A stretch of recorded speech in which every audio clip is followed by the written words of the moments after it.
করে পালন করেছেন।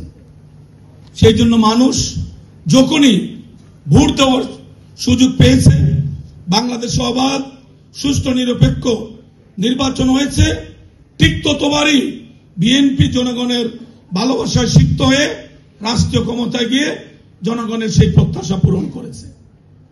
আজকে অনেকে অনেকভাবে বলেছেন, যেহেতু আমিও স্থানীয় সরকার নির্বাচনে 3 বার ভিন্ন ভিন্ন পরিস্থিতিতে কাজ করে আমার একটি অভিজ্ঞতার আলোকে আমি বলবো, এই যে মায়েদের জন্য বেগম খালেদা জিয়া এই যে বয়স্ক ভাতা, বিধবা ভাতা, মাতৃত্বকালীন ভাতা, এই ভাতাগুলির যে প্রচলন, এটা কিন্তু শহীদ রাষ্ট্রপতি জিয়াউর রহমানের দেখিয়ে দেওয়া পথ দেখে বেগম খালেদা জিয়া এগুলা শুরু করেছিলেন এবং ওনার রাষ্ট্র পরিচালনাকালীন এগুলা কিন্তু বাস্তবায়ন করেছে।